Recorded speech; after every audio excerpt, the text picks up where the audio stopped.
오늘도 하나님의 말씀 앞에 나오신 성도님들, 은혜의 비로 촉촉히 우리의 마음이 적셔지길 원하시는 성도님들 주님의 이름으로 환영하고 축복합니다. 오늘도 요셉의 이야기를 통하여서 우리에게 말씀하시는 하나님의 음성을 듣는 시간 되기를 소망합니다. 하나님과 항상 동행하면서 또 하나님께서 원하시는 대로 살아가서 형통의 복을 누렸던 그 요셉과 같이 우리도 하나님과 동행하며 또 하나님 앞에서의 그 신앙을 가지고 진정한 형통을 누릴 수 있는 자들로 변화되기를 간절히 소망합니다. 우리가 이제 앞서 보았던 말씀의 42장 오늘 본문의 이전의 모습을 통하여서 우리는 양식을 찾기 위하여서 멀리 애굽 땅까지 찾아온 요셉의 형들을 보게 되고 그 형들이 결국에 이제 요셉을 만나게 되는 장면을 보게 되었습니다. 요셉과 형제들 서로 십수년 만에 만나게 된 것, 그것은 바로 흉년 때문에 만나게 되었었던 것입니다. 하나님의 지혜를 통해서 요셉이 예측한 7년 대흉년은 어느 한 지역에만 국한된 것이 아니었기 때문입니다. 애굽 주위의 많은 나라에 심한 가뭄이 끼쳤기 때문에 사람들은 양식을 찾아서 애굽으로 몰려들고 있었습니다. 그 행렬에 야곱의 10명의 아들도 포함되어 있었던 것입니다. 그래서 요셉은 자신의 신분을 감추었고 형제들에게 계속해서 신문하면서 그들이 어떤 상태인지를 알아내고 확인하고 있었습니다. 그래서 18절 이전 16절 17절에서는 형제들 중에 한 명만 가서 나머지는 모두 감옥에 갇혀 있고 한 명만 가서 막내 동생 베냐민을 데리고 와야 한다. 그래야 너희가 그 거짓 정탐꾼이 아닌 정말 거짓을 말하는 것이 아닌 진실한 자들이라는 것을 확인할 수 있을 것이다 라고 그렇게 이야기했습니다. 그러나 오늘 말씀 18절 본문부터 보게 되면 이제 요셉은 형제들에게 그 문제들 정말 그 많은 형제들이 갇혀 있어야 되는 그런 문제들에서 이제 조금 해결되는 실마리를 보여주고 있는 모습을 보게 됩니다. 본인도 하나님을 경외하는 자라고 그렇게 말하면서 이제 형들에게 안도감을 주고 있는 모습을 보게 됩니다. 18절 이전까지만 해도 바로의 이름으로 맹세한다고 하면서 형제들이 생각할 때 우리가 믿는 하나님을 경외하는 자라면은 좀 좋았을 텐데 저 애굽의 총리는 바로의 이름으로 맹세하면서 정말 무서운 그런 사람들의 눈으로 볼 때 무서운 일을 행하는구나라고 그렇게 생각했지만 했을 수 있는데 그 형제들이 이제 하나님을 경외한다라는 그 요셉의 말을 듣고 자신들이 믿는 그 하나님이기 때문에 불안한 마음이 조금 줄어들었을 수 있습니다. 또 요셉은 지혜롭게 형들에게 말하고 있었습니다. 하나님을 경외한다고 말한 요셉, 그 하나님의 언급으로 인하여서 이제 당신들이 진심으로 하나님을 믿는다면 내가 믿는 하나님과 같기 때문에 겁낼 것 없다라고 그렇게 말하는 뜻과 같았기 때문에 그 형들에게 조금 안도감을 주는 그런 요셉의 모습을 보게 되는 것입니다. 그리고 또 요셉은 생각해 볼 때 이 형들을 오래 잡고 있을 수가 없었던 것은 그 가족들이 고향에서 굶주리고 있기 때문에 한 형제만 애굽에 붙들려 있고 다른 9은 가나안에 돌아가게 하는 그런 모습을 보이고 있었습니다. 또 다른 주석서를 보게 되면서 이 요셉의 행동의 이유를 말하고 있는데 어떤 주석서에는 요셉은 자신을 잃었다고 많이 아파하셨을 아버지 야곱을 생각하면서 너 많은 형제를 이 애굽 땅에 묶어둔다면 야곱에게 치명적인 충격을 줄 수도 있겠다라는 그런 생각을 했기도 하는 그런 의견들도 주석서에서 보았습니다. 그런데 어떤 이유든 간에 요셉은 지금 형제들을 골탕 먹이려는 의도, 형제들을 지금 자신을 힘들게 했던 형제들에게 똑같이 갚아주겠다는 그런 의도로 그들을 대하는 것이 아니라 18절의 언급과 같이 생명을 보존하려는 목적을 가지고 형제들을 대하고 있다는 점을 우리는 기억해야 할 것입니다. 요셉은 45장에서 그 하나님께서 자신을 이곳에 먼저 보내셔서 형들을 그리고 가족들을 이렇게 구원하려는 계획이 있으셨다라고 하면서 형제들을 용서하는 마음을 가지고 있었는데 그것과 동시에 선하신 하나님의 섭리를 자신이 신뢰하고 있었다라는 그것을 말하고 있는데, 요셉은 가장 선한 방향으로 온 가족이 나아갈 수 있도록 하나님의 마음을 헤아리면서 지금 그 하나님의 뜻대로 행하는 것이 무엇인지를 계속해서 고민하면서 그 방향으로 나아가고 있었던 것을 우리가 말씀에서 볼 수 있는 것입니다. 우리는 이 모습을 보면서 우리도 인간적인 마음으로 복수를 하고 또 내 이익과 만족을 위해서 행동하는 그런 삶을 살아가는 것이 가장 중요하다고 생각이 들 때도 있지만, 우리는 예수 그리스도를 믿는 자, 하나님을 믿는 그런 하나님의 사람들이기 때문에 그런 사람들이라면 예수님의 사랑의 성품을 닮아서 그렇게 행하려고 노력하는 자들, 그리고 하나님께서 나에게 이런 상황을 주신 이유는 무엇일까? 하나님의 섭리는 무엇일까? 하나님의 계획하심은 무엇일까? 그래서 하나님의 마음으로 선하게 일하는 그 방향은 무엇일까? 생각하면서 그 방향대로 따라갈 줄 아는 자, 하나님의 말씀대로 살아가는 것이 무엇인지 고민하며 그대로 행하는 자, 그 요셉과 같은 자들이 우리가 되어야 할 줄 믿습니다. 그렇게 요셉이 형제들에게 그런 말을 전하자 21절부터는 이제 형제들이 그 모습, 그 마음들이 조금 변화되기 시작하는 것 같습니다. 이제 그들로 인하여서 자신들의 악행을 기억해내고 있습니다.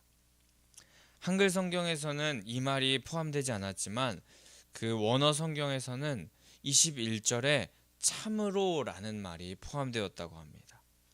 그래서 그 단어를 넣어서 직역해보면 우리는 죄를 범한 자들이다 라는 그 앞에 참으로 라는 말이 포함된 것으로 우리는 참으로 죄를 범한 자들이다 라고 그렇게 번역된다는데, 이는 요셉의 형제들이 가슴속에 품었던 아주 짙은 그런 뉘우침, 탄식의 모습을 표현하고 있는 것입니다.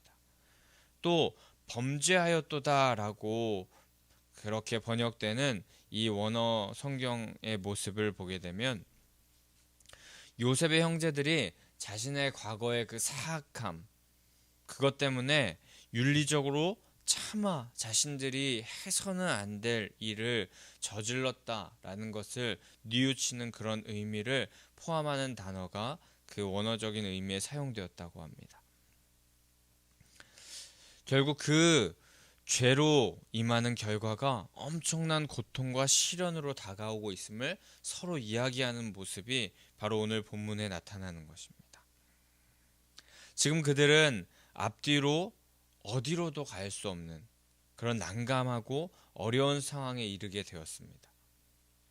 지금 요셉의 요구대로 베냐민을 애굽으로 데려오면 그 요셉이 없어지고 난 후에 베냐민을 자신의 목숨처럼 소중히 여겼던 아버지의 마음을 아프게 할 그런 상황, 그리고 아버지의 반대에도 부딪힐 수 있는 상황에 이르고, 또 요셉의 요구를 무시하면은 이 약속을 담보로 남게 될 형제 중 그 한 사람의 안전을 보장할 수 없게 되는 굉장히 난감한 상황에 처해 있던 것입니다.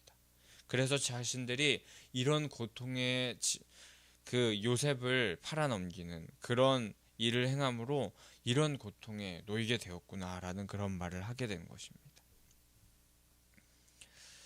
정말 동생 요셉을 핍박했고 미디안 상인들에게 팔았던 그 죄가 생각나서 더욱더 큰 괴로움에 또 사로잡힐 수밖에 없었던 것이 형들의 상황이었습니다.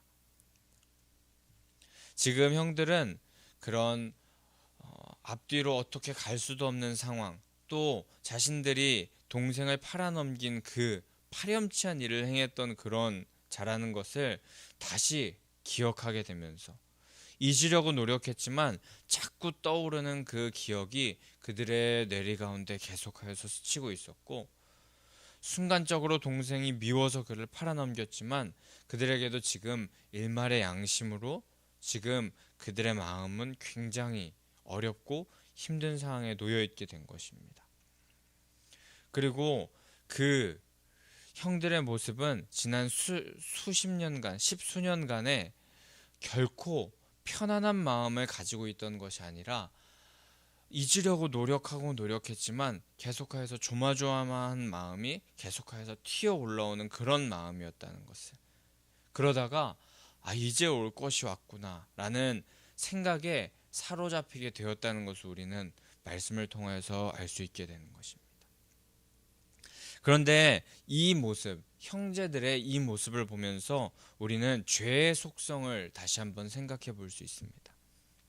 사람이 죄를 지으면 그 죄 때문에 억울한 일이 생기고 또 그 억울한 일을 당하는 상처받는 피해자가 있기 마련이지만, 또 많은 경우 죄를 가하는 가해자에게도 깊은 상처가 될 수 있고 상처를 남길 수 있게 됩니다.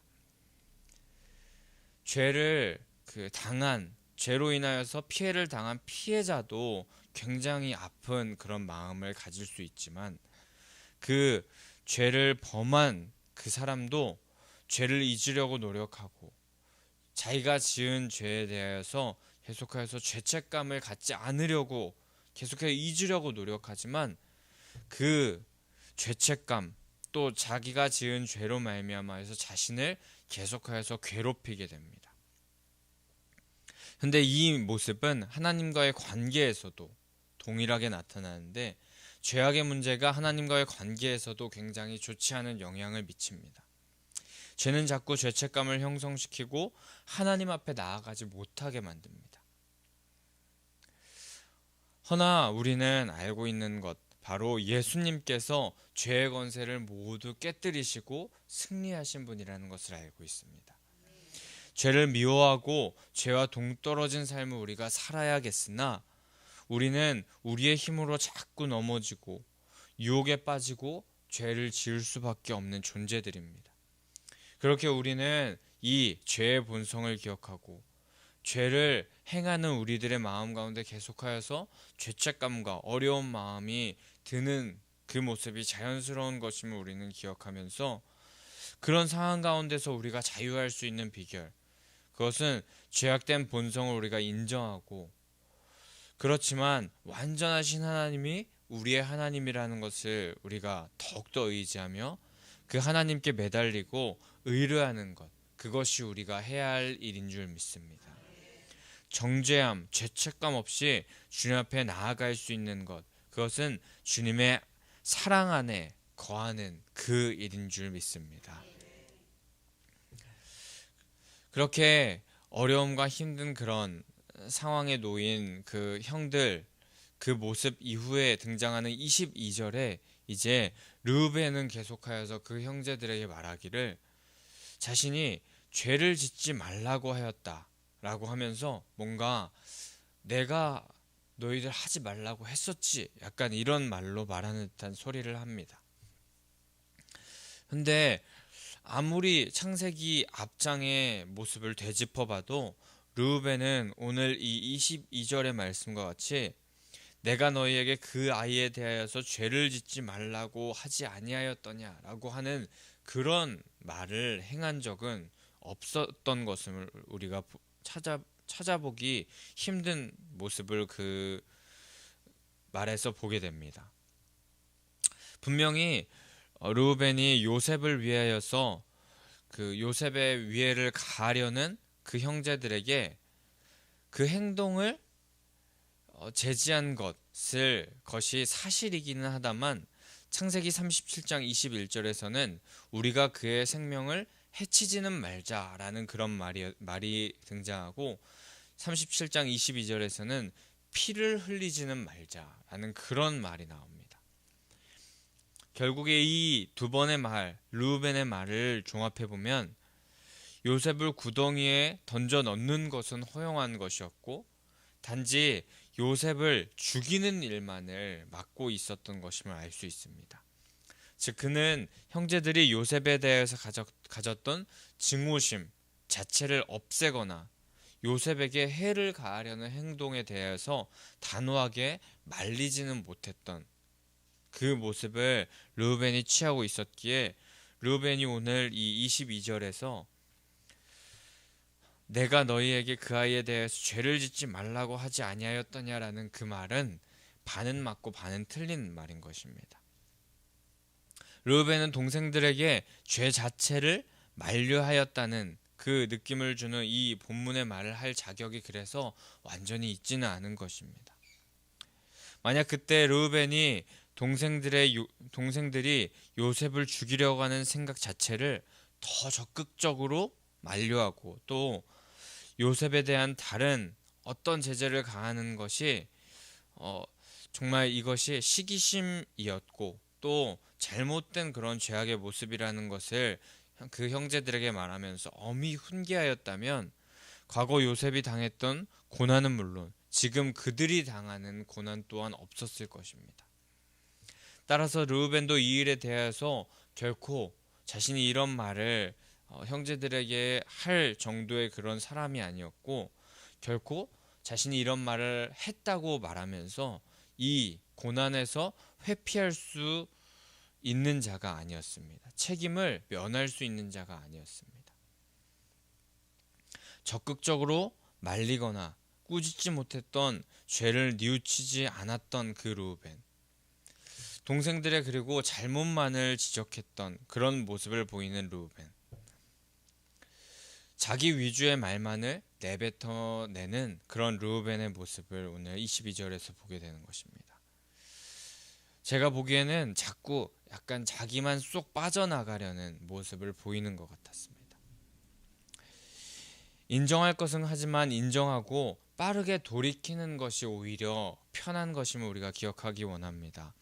분명 자신이 다른 사람보다는 나아도 그저 동생을 팔기로 한 무리에 속한 동일한 죄인이라는 것은 변하지 않는 사실이기 때문입니다. 이 모습과 같이 우리도 생각해 보길 원하는 것은 혹시 사람과의 관계 또 여러 가지의 그런 상황 가운데 우리가 놓여 있을 때 나는 누구누구보단 낫지, 나는 다른 사람보단 낫지라고 생각하면서 우리가 자신이 의인인 양 말을 하고 행동할 때가 있지는 않은지. 하지만 우리는 하나님 앞에 우리의 모습을 보았을 때 그저 똑같은 죄인이라는 사실을 기억해야 할 것입니다. 그렇게 우리는 교만하지 말고 겸손히 다른 사람을 탓하거나 다른 사람의 티를 드러내는 그런 행동을 하는 것이 아니라 그저 하나님 앞에 엎드려서 겸손하게 나아가서 우리는 똑같은 죄인이었음을 고백하며 나아가는 것. 하나님 앞에 엎드리는 그 모습을 보이는 것이 우리의 최선임을 우리가 기억해야 할 것입니다. 그래서 23절에서 통역을 세워놓았기 때문에 형제들이 요셉이 자신들이 하는 말을 알지 못할 것이다 라고 그렇게 생각하면서 이 모든 말을 요셉이 있는 곳에서 하게 됩니다. 요셉 그 애굽의 관료로 보였던 총리로 보였던 그 사람이 두 언어를 할 수 있을 거라고 생각하지 못했기 때문입니다. 하지만 요셉은 그 말을 다 듣고 있었고 24절에서 요셉은 과거에 자신을 팔았던 이야기를 하면서 르우벤이 또 동생들을 책망하는 그런 모습 또한 보면서 그의 마음이 도저히 견딜 수 없는 상태가 되어서 다른 장소로 옮겨서 울 수밖에 없었다라고 그렇게 기록됩니다. 42장 그 초반부에서는 13장에서 또 하나는 없어졌다라고 말하면서 그 형제들이 자신의 잘못을 어떻게 보면 숨기고 또 자신들의 잘못이 아닌 양 그렇게 말하는 것 같았지만 지금 형제들이 조금이나마 회개하고 잘못을 뉘우치고 있는 모습을 보게 되면서 그 요셉은 다시금 그 형제들의 모습을 통하여서 그 마음이 정말 울 수밖에 없는 상황으로, 그리고 그런 마음으로 바뀌어지고 있던 것입니다. 그리고 긴 세월 동안에 형들도 그 사건 때문에 자신들도 모르게 고통과 어려움의 세월 속에 살아왔던 그 모습 또한 보게 된 것입니다. 그런 모습에 요셉은 눈물을 펑펑 쏟고 있었습니다. 요셉은 분명히 하나님 안에 거하였고 또 하나님 앞에서 이 모든 것이 하나님의 섭리 안에 있다라고 하면서 이미 그들을 용서하는 마음을 가졌고 또 미워하지 않았던 마음, 또 모든 것이 하나님의 인도하심 안에 있다라고 생각하면서 깨닫고 있었지만, 어떻게 보면은 이 울음을 터뜨렸던 이유는 인간적으로 어느 마음 한 귀퉁이에 남아있는 감정이 있었던 것 같습니다.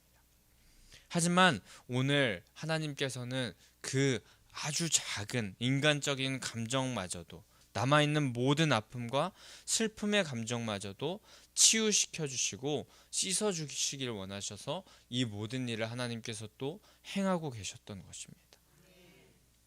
이 모습을 보면서 우리는 하나님께서 너무나도 섬세하신 하나님, 작은 신음에도 응답하시는 하나님이 우리 하나님이심을 기억하면서 우리는 다시 주님밖에 없습니다 라는 고백으로 한 분 하나님을 쫓아가는 삶을 살아야 할 줄 믿습니다. 세상의 아주 작은 문제도, 또 외적인 문제, 내적인 문제, 모든 문제를 해결할 수 있으신 분은 오직 사랑으로 섬세하게 우리를 돌보시는 하나님이십니다. 그렇기 때문에 우리는 그렇게 우리를 계속해서 놀라운 섭리, 인도하심으로 돌보시는 하나님께 우리의 마음을 다 토로하면서 나아갈 때 우리의 외적, 내적, 어렵고 힘든, 또 우리도 모르는 그 마음 한 귀퉁이에 있던 아주 작은 슬픔의 문제, 어려움의 문제들도 모두 돌보시는 하나님 앞에 매일매일 나가야 할 줄 믿습니다. 이후에 그렇게 울고 하나님께서 그 아주 작은 그 아픔과 슬픔까지도 회복시켜 주신 이후에 다시 냉정을 되찾은 요셉은 시므온을 형제들에게서 분리해서 형제들 앞에서 그를 결박합니다. 그 시므온을 왜 선택했는지 정확하게 알 수는 없습니다만, 그 시므온 한 명만을 이제 선택해서 잠시 옥에 가두고 나머지 형들의 자루에 곡식을 채우고 여행하는 데 필요한 음식도 주면서 그렇게 명령하고, 가장 놀라운 사실, 그것은 각 사람의 자루에 곡식을 사려고 올 때 가지고 왔던 돈마저도 돌려주면서 모두 다시 가져가게 하는 그 모습을 보여주고 있는 것입니다. 요셉은 그 자신의 형제들이 그 각자의 식구들을 위해서 집으로 가져갈 양식 외에 여행 중에 먹을 음식, 그리고 음식을 사러 왔던 그 돈까지 모두 다시 가져가라고 명령하고 있던 것입니다. 이 모습은, 그런데 요셉이 행한 이 모습은 창세기 37장에 미디안 상인들에게 팔렸던 요셉, 그 요셉의 모습, 요셉의 상황과 정반대의 상황이었습니다. 자신의 형들은 그 창세기 37장 자신을 팔아넘길 때 자신의 목숨보다도 돈을 높이 평가하면서 그 돈을 얻기 위해서 자신을 팔아버렸던 그 모습을 보게 되었는데, 겨우 은 20의 값어치로 팔려나가며 노예살이와 감옥살이를 했었는데, 결과적으로는 지금 그것과는 전혀 반대로 오히려 돈을 다 내어주면서, 모든 것을 다 내어주면서 그 형들을 다시금 그 가족에게로 돌려보내는 모습을 요셉은 보이고 있는 것입니다. 형제들에게 그 어떤 불이익도 끼치지 않고 그들의 목숨값도, 그 곡식의 값도 받지 않고 오히려 반대로 완전히 반전하여서 모두 주고 있는 모습을 보여주는 것입니다. 그래서 어떤 주석가는 오늘 본문에서 펼쳐진 이 장면들은 요셉이 형들을 징벌하는 장면으로 묘사한다고 설명하고 있지만 형제들이 저지른 일에 비교하면은 요셉은 그 어떤 장면에서도 형제들을 골탕 먹이거나 생명을 빼앗으려는 모습이 보이지 않고 과거를 직면하도록 하는 모습만 보이고 오히려 자신이 그 당했던 그런 일들, 그런 모습, 그것을 계속하여서 복수하는 그런 모습, 그런 조치를 보이기보다 오히려 완전히 그 자신이 행하였던 그 모습과는 반대의 모습, 자신이 당했던 것과는 완전히 반대의 모습으로 예수 그리스도의 사랑을 행하고 있는 그런 모습을 보이고 있다고 그렇게 주석서에서는 그 성경학자들은 말하고 있기도 합니다.